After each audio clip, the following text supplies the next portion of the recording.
So hello friends, welcome to my YouTube channel मोरा study zone में आपका स्वागत है। जैसा कि हम लोग का समास लगातार सीरीज चल रहा है समास का, ठीक है, जिसमें हमने अव्ययी भाव समास, तत्पुरुष समास, द्वंद्व समास, द्विगु समास, कर्मधारय समास और मतलब 5 समास हम लोग पढ़ लिए हैं। बच्चा क्या है मेरा? बहुव्रीहि समास। ठीक है, छठा बच्चा है आपका बहुव्रीहि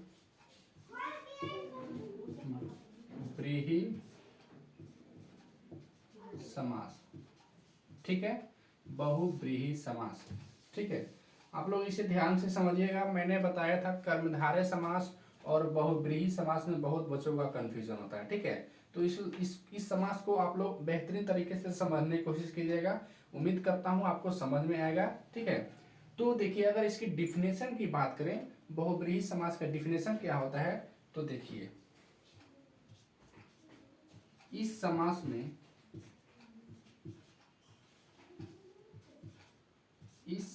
में कोई पद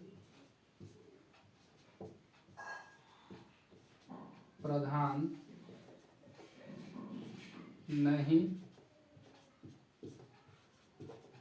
होता है। इसमें दोनों पद मिलकर किसी तीसरे का अर्थ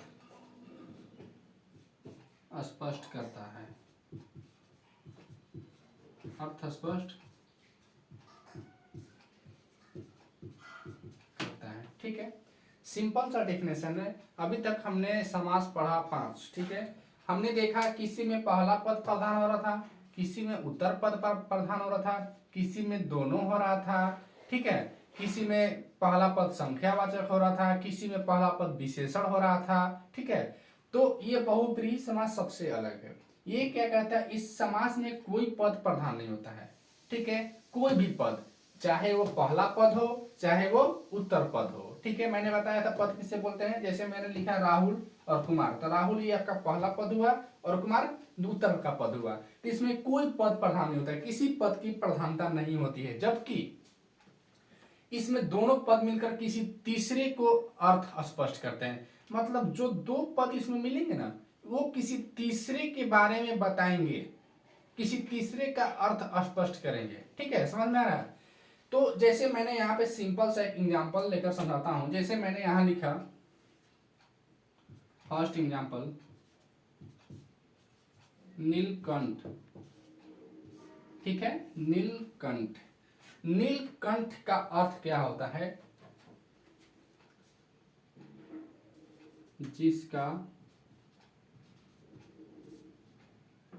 नीला हो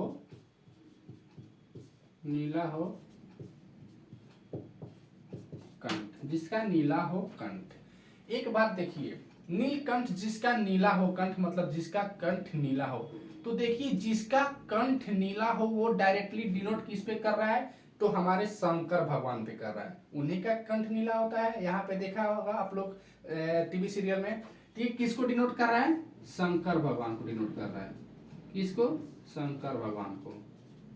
तो मैंने बताया तो इसमें कोई पद प्रधान ना होकर नहीं होता है, जबकि दोनों पद मिलकर किसी तीसरे का अर्थ स्पष्ट कर रहे हैं। दिख रहा है, नीलकंठ, इसका अर्थ होता है जिसका नीला हो कंठ या जिसका कंठ नीला हो। तो जिसका कंठ, किसका कंठ नीला होता है बाबू? तो शंकर भगवान का। दिमाग वहां पे जाना चाहिए। तो शंकर भगवान का कंठ नीला होता है। जैसे मैं एक और एग्जांपल यहां पे लिखता हूं,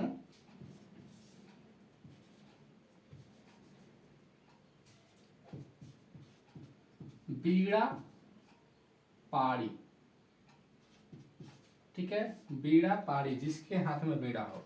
किसके हाथ में बीड़ा रहती है? ठीक है, किसके हाथ में बीड़ा रहती है? तो मां सरस्वती के हाथ में रहती है।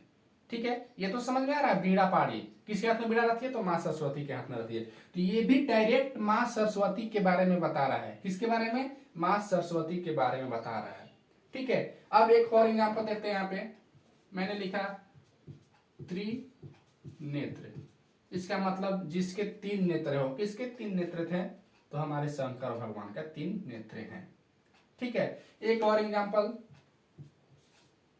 लंब उद्रा, जिसका लंब उद्रा, जिसका, ठीक है, तो जिसका लंब क्या हो? उद्रा हो। ठीक है। तो इसकी किसको डिनोट कर रहा है? तो गणेश जी को डिनोट कर रहा है। इसी तरह चंद्रशेखर, चंद्रशेखर, चंद्रशेखर, चंद्रशेखर, जिसके शिखर पे चंद्र हो। तो किसके शिखर पे चंद्र है? तो शंकर भगवान के। ठीक है। पीतांबरा, नीलांबरा, ये सब आपके बहुब्रीहि समास का एग्जाम्पल है। ठीक है, मैं लिख देता हूं यहाँ पे नीलांबरा। ठीक है, पीतांबरा। ठीक है, ये आपका देखिए, इसमें कोई भी जितना एग्जाम्पल हम लिए हैं, देखिए सब किसी ना किसी को डिनोट कर रहा है। अब बोले हम 10 मुख, 10 मुख, किसके 10 मुख है? तो रावण के 10 मुख है।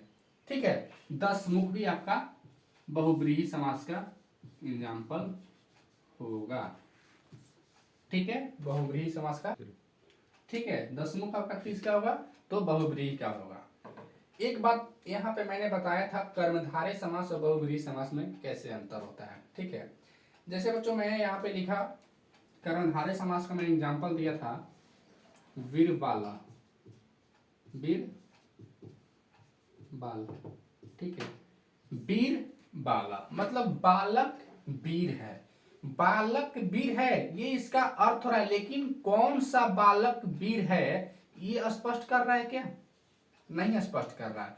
लेकिन इसमें अगर हम देखें, नीलकंठ, कंठ नीला है, किसका कंठ नीला है? तो शंकर भगवान के नीला है। ये डायरेक्टली उस व्यक्ति के बारे में बता रहा है, उस भगवान के बारे में बता रहा है। तो नीलकंठ वही है, लेकिन बालक वीर है, ये किसके बारे में बता रहा है? किसी के बारे में नहीं बता रहा है, बस बता रहा है बालक वीर है। कौन सा बालक वीर है ये नहीं बता रहा है। एक और एग्जाम्पल था उसमें, सुंदर पुस्तक।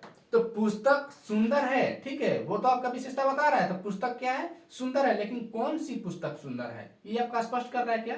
मैथ की पुस्तक सुंदर है, फिजिक्स की सुंदर है, केमिस्ट्री की सुंदर है, संस्कृत की सुंदर है, कौन सी आपका पुस्तक सुंदर है? नहीं स्पष्ट कर रहा है। यही थोड़ा सा आपका कर्मधारय और बहुब्रीहि समास में अंतर होता है। कॉमन सेंस की बात है, थोड़ा सा दिमाग लगाइएगा, आपको समझ में आ जाएगा। ठीक है, बहुब्रीहि में होता है किसी तीसरे का डायरेक्टली अर्थ स्पष्ट बताता है, कर्मधारय में नहीं बताता है। ठीक है, तो उम्मीद करता हूं आपका ये समझ में आया होगा।